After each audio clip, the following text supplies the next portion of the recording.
6 થી 8 ની અંદર નકશા પૂર્તિમાં ભારતની નદીઓ વિશે છે એ જોઈશું.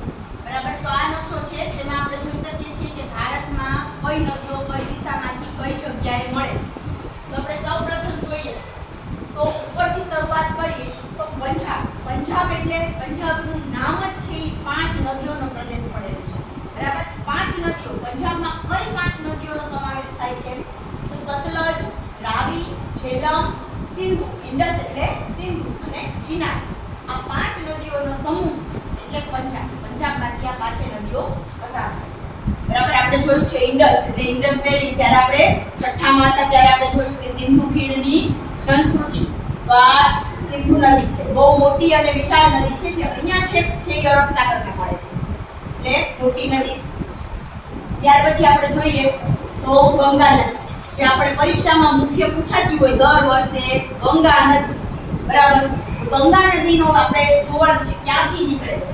આ જગ્યાએ આપણે જોઈ શકીએ છીએ અહીંયાથી નીકળી અને ચેક બે ઓફ બંગાળ એટલે કે બંગાળાના ઉપસાગરમાં ગંગા નદી મળી છે. તો આપણે જ્યારે ગંગા નદી બતાવીએ ત્યારે યાદ રાખવું કે ભારતનો જમ્મુ કાશ્મીર પૂરો થઈ જાય પછીનો જે ખાંચો છે ત્યાંથી લઈ અને આ રીતે એને બતાવીએ. ઘણા છે અહીંયાથી લઈને આમ બતાવે ગંગા. બરાબર, ગંગા નદી નીચે નથી, ગંગા નદી છે આ સાઈડમાં થઈ અને પશ્ચિમ બંગાળના થઈ અરબ સાગરને મળે છે. ત્યાર પછી જુઓ તો ગંગાની પેરેલલ નદી ચાલી આવે છે યમુના. યમુના નદી પણ ગંગાથી સેજ પાછળ આપણે લઈ લેવાની જોઈએ તો એ પાછી ત્યાં ગંગાને જ મળી જાય છે. એટલે ત્યાર પછી એ નીચે જતી રહે છે. આપણે જોઈએ કે આ જે જગ્યાએ ગંગા અને યમુના મળે છે એ જ જગ્યાએ જમીનની અંદર સરસ્વતી નદીનો સ્ત્રોત પણ છે. જે અત્યારે મહાકુંભનું પર્વ ચાલે છે તો આ જે જગ્યાએ અલ્હાબાદ છે, અલ્હાબાદની અંદર સંગમ તીર્થ જ્યાં ગંગા, જમુના અને સરસ્વતી ત્રણેય નદીઓ મળે છે આ જગ્યા છે. બરાબર, એટલે ગંગા નદીની પેરેલલ યમુના નદી ચાલે છે. યમુના નદી ક્યાં મળે છે એ જોવાનું. તો યમુના છે સીધી મહાસાગર નથી મળતી, ગંગા નદી. ત્યાર પછી છે નર્મદા નદી, જે ગુજરાત અને રાજસ્થાન અને મધ્યપ્રદેશ 3 રાજ્યોની જીવાદોરી કહેવાય છે. નર્મદા નદી. બરાબર, તો આ નર્મદા નદી બતાવી છે અહીંયાથી લઈ અને આપણે જે સુરત નવસારીની ઉપરનો ભાગ છે એ જગ્યાએ છે એ નર્મદા નદી આવે છે. એટલે આપણે ખાસ દોરવાની કઈ રીતે જોડવાનું.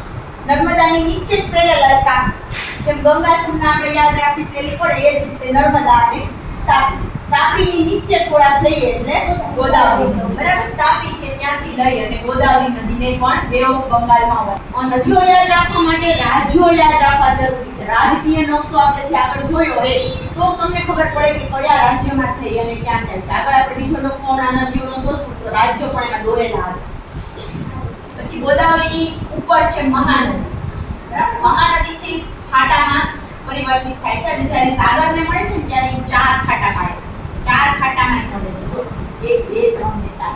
બરાબર, અને એ ની ઉપર પણ નીચેની સાઈડમાં પણ 3 ફાટા પાડે છે.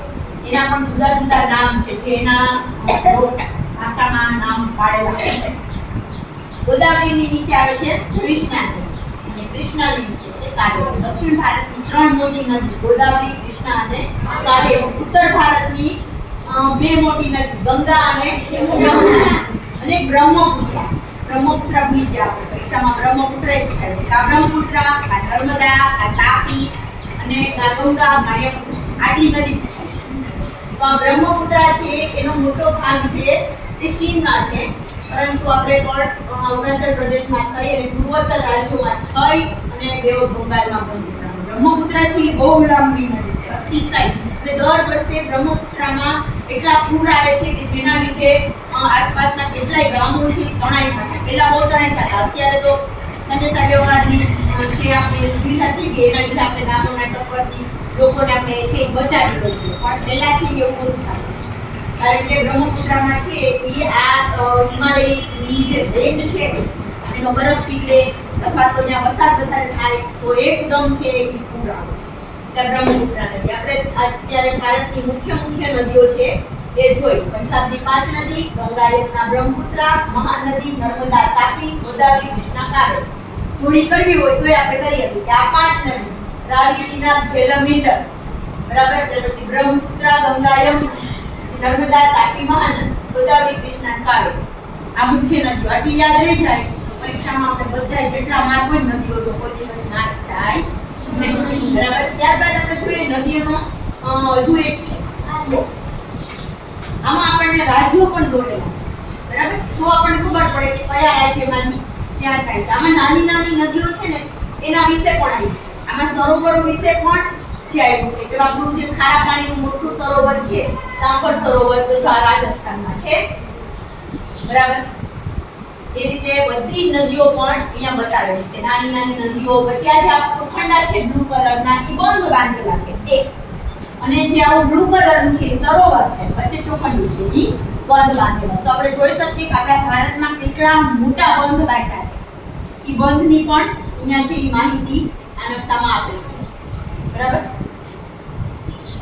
ચાલો તો આ નદીઓ વિશે કોઈને કંઈ પૂછવાનું હોય તો